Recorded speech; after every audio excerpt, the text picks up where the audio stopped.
Pencapaian adalah kegiatan sehari-hari yang sudah menjadi bagian dari rutinitas banyak orang. Namun, tantangan terbesar dalam aktivitas ini adalah perubahan cuaca yang tidak menentu, terutama ketika hujan tiba-tiba turun. Pakaian yang sudah dijemur pun seringkali harus diangkat dengan terburu-buru, yang tentunya merepotkan dan memakan banyak waktu. Sistem jemuran pintar otomatis dengan teknologi IoT hadir sebagai solusi inovatif untuk masalah ini. Dengan memanfaatkan teknologi Internet of Things, alat ini dirancang untuk memberikan perlindungan optimal bagi jemuran Anda.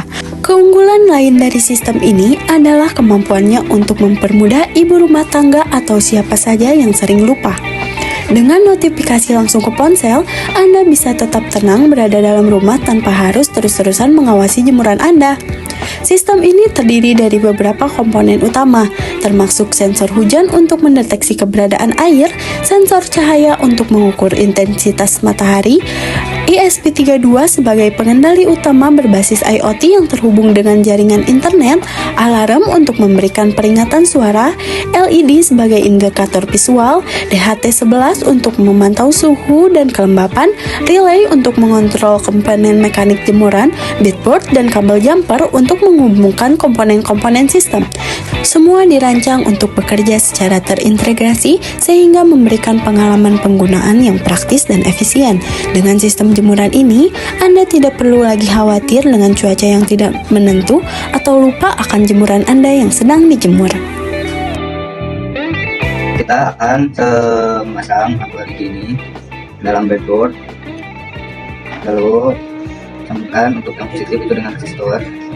Nah, selanjutnya agar kita lebih mempermudah untuk GND dan VCC atau min dan plusnya, kita sambungkan GND yang VCC di sini atau GND dan VCC yang ada di sini ke breadboard ini. Kita sambungkan saja melalui kabel jumper dari GND-nya ke yang bawah, lalu yang volt atau plus atau VCC sambungkan ke plus yang ada di breadboard. Nah, setelah tersambung seperti ini, lalu kita sambungkan. Nah, ini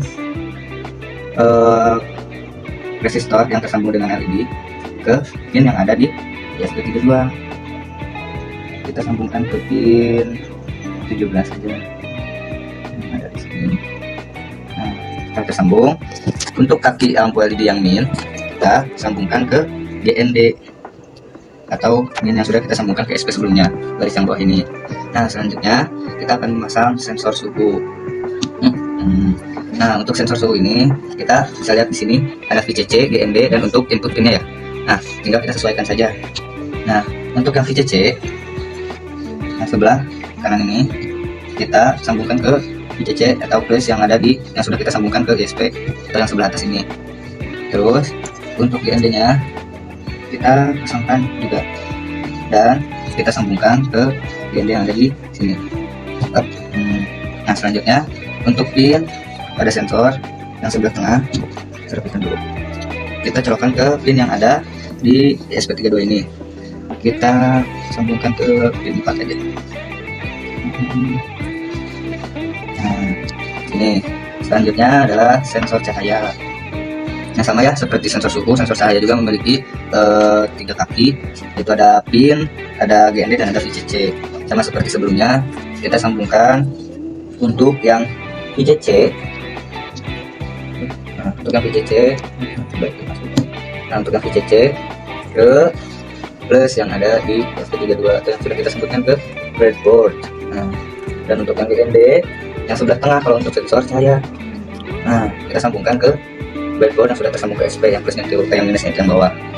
Nah, selanjutnya untuk yang pin kita sambungkan yang ujung kiri ke SP32. Nah, untuk sensor cahaya kita akan simpan di pin 23. Setelah terhubung, kita lanjut ke sensor selanjutnya, yaitu sensor hujan. Nah, sebelumnya sensor hujannya kita sambungkan dulu. Nah, lalu sama seperti sebelumnya kita sambungkan untuk yang VCC atau yang plus ke dalam breadboard yang sudah terhubung dengan ESP tadi. Itu kalau misalkan untuk yang plus itu yang atas, dan kalau untuk yang minus itu yang bawah. Yang bawah.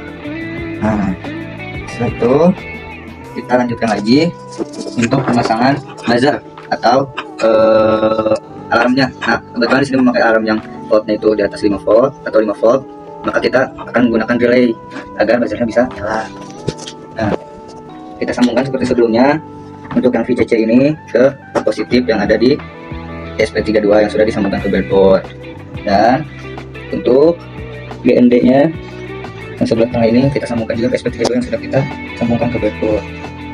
Nah, selanjutnya kita akan memasang pin yang ada di relay ini yang sebelah kanan, paling kanan ke sini, ke SP32 nya langsung aja di pin ke-22. Seperti itu teman-teman semua. Nah, dengan rangkaian yang seperti ini, maka program dan rangkaiannya akan berjalan dengan selaras. Seperti itu teman-teman.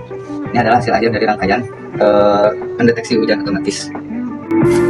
Berikut merupakan bentuk dari alat yang telah kami kerjakan. Setelah rangkaiannya dirakit dan programnya juga sudah disetting, maka kita bisa langsung mempraktekannya apakah rakitan dan program yang kita buat sudah sesuai atau tidak. Kalian dapat melihat uji cobanya dari video sebagai berikut. Nah, jika sensor hujan ini terkena air, maka buzzer akan menyala dan LED pun akan menyala. Dan jika sensornya sudah tidak terkena air, maka buzzernya akan mati dan lampu LED-nya pun akan mati. Setelah selesai merakit, kita juga dapat memastikan apakah sensor-sensor yang terdapat pada alat kita ini sesuai dengan fungsinya. Setelah kita catukan ke daya, lampu-lampu di sini akan menyala. Hal itu menyatakan bahwa proyek yang telah kita jalankan telah berhasil.